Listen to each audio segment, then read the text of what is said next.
Hello and welcome to Live Law. I'm your host Urvashi Chauhan, here to keep you informed with the latest and most important updates from the legal world. First, we will cover the top headlines, followed by an in-depth look at each major update.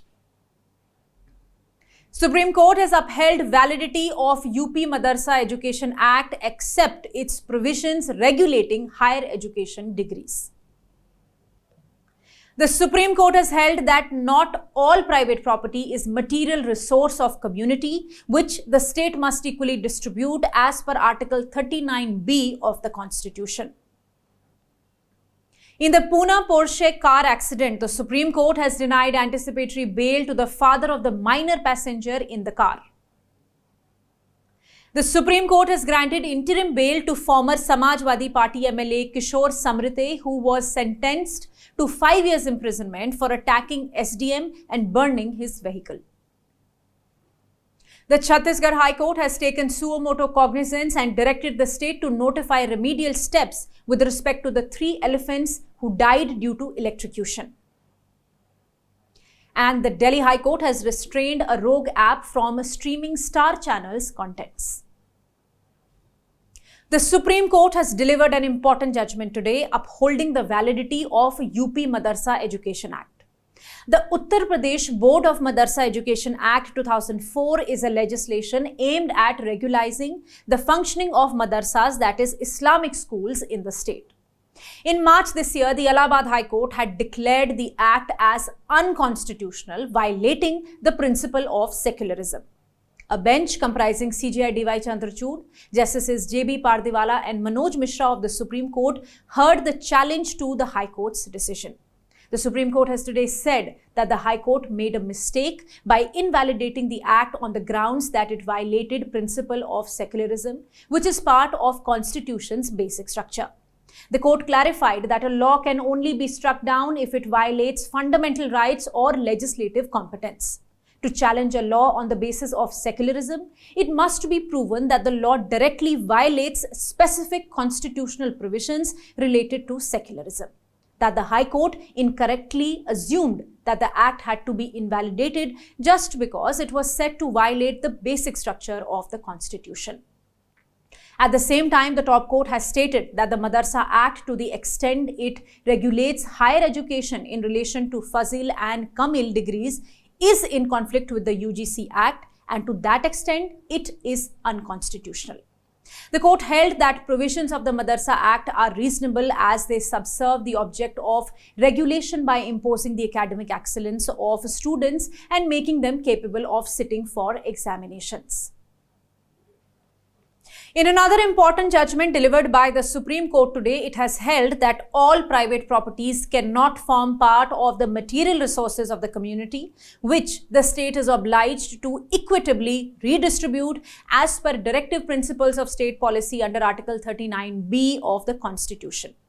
This article emphasizes the need for equitable distribution of resources and aims to ensure that benefits of such resources are shared among all members of society, promoting social welfare and reducing inequalities. In 1978, in the case of State of Karnataka versus Rangnath Reddy and another, Justice Krishna Iyer had stated that material resources of the community covered all resources, natural and man-made, publicly and privately owned. This view, taken by Justice Iyer, was affirmed by a constitution bench in 1982 in the case of Sanjeev Coke Manufacturing versus Bharat Coking Coal Limited. Further, this was also affirmed by a judgment in 1996 in the case of Mafatlal Industries Limited versus Union of India. Now, the present issue concerns legality of Chapter 8A, which was added to Maharashtra Housing and Area Development Act in 1986. This chapter focuses on how certain properties can be acquired by the state. It requires the state to pay the property owners a compensation amount that is 100 times the monthly rent of the property being acquired. Additionally, Section 1A of this Act states that this law is meant to support Article 39B. So while a 7-judge bench was hearing this case, it was stated that this interpretation of Article 39B required to be reconsidered by a bench of 9 judges. So the matter was referred to the 9-judge bench in 2002.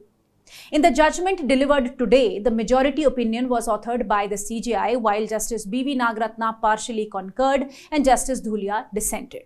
According to the majority opinion, to determine if a resource is considered a material resource of the community, we need to look at several factors: the type of resource, its characteristics, how it affects the community's well-being, its scarcity, and the effects of it being controlled by private individuals. And so all private properties cannot form part of the material resources of the community. It also said that the term distribution is broad and can involve different approaches by the state, such as taking control of the resource or nationalizing it. According to Justice B.V. Nagratna, material resources are categorized into two types. First, state-owned resources which are held in public trust for the community, and second, privately owned resources. However, personal belongings like clothing, household items, and jewelry are excluded from this definition. Privately owned resources can be converted into material resources of the community through methods such as nationalization, acquisition, legal processes, state purchase, or donation. These resources must be distributed to benefit the common good.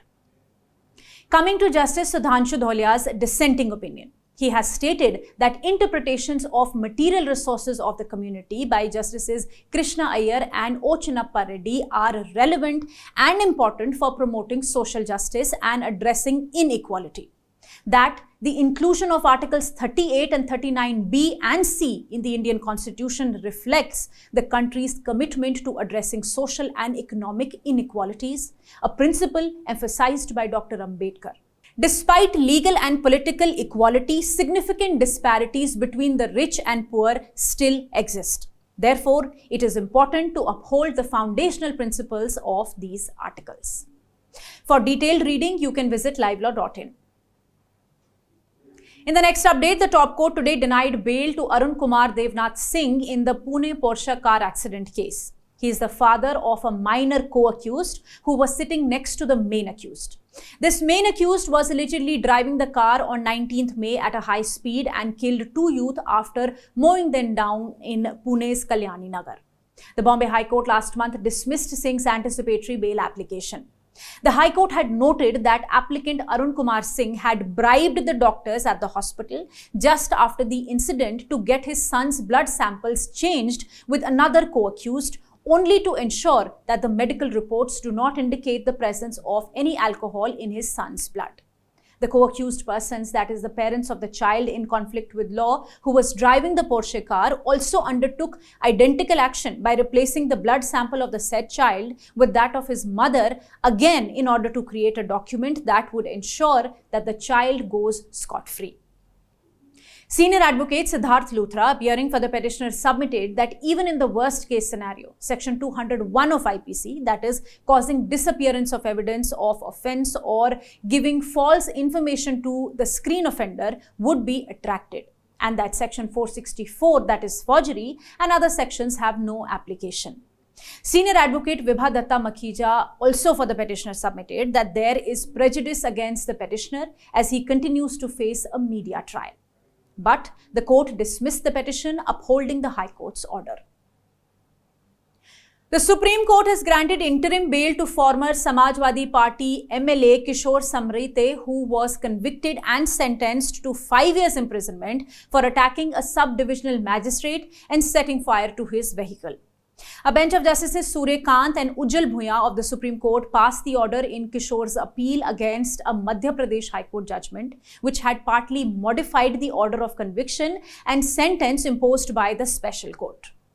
In 2009, Kishore and others were convicted and sentenced to imprisonment under IPC as well as the SC/ST Prevention of Atrocities Act. Challenging this decision, the convicted individuals approached the Madhya Pradesh High Court. Kishore sought stay of his conviction. However, the plea was dismissed by the High Court. Further, Kishore's sentence was suspended and he was released on bail. Ultimately, as per the impugned order, the High Court upheld the conviction and sentence of all the accused persons under IPC, although the conviction under the SC/ST Act was set aside. They were directed to surrender before the special court. Kishore challenged this, contending inter alia that the High Court failed to consider that he was wrongly framed in the case by his political rivals, since he was the state vice president of Samajwadi Party at the time of the incident and was a candidate in the Lok Sabha elections. Now, the top court has granted interim bail and the main petition has been listed for hearing on 10th December. Stay tuned. In an important update, the Chhattisgarh High Court today initiated a suo motu PIL petition regarding menace of leaving live electric wires in Raipur's Chukimar Forest Division, which reportedly led to the death of 3 elephants due to electrocution. The High Court took note of 2 newspaper reports from 27th October as per which 3 female elephants, including a calf, were electrocuted when they came in contact with an 11 kilovolt live wire hanging loosely barely 3 to 4 meters above the ground.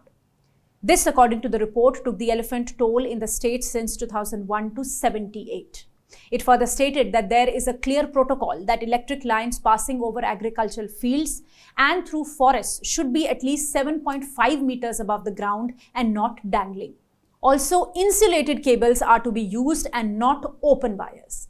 A division bench comprising Chief Justice Ramesh Sinha and Justice Bibhu Datta Guru in its order has directed the Secretary of State's Energy Department and Managing Director, Chhattisgarh State Power Distribution Company, Raipur, to submit an affidavit detailing out the remedial steps undertaken by them in the matter.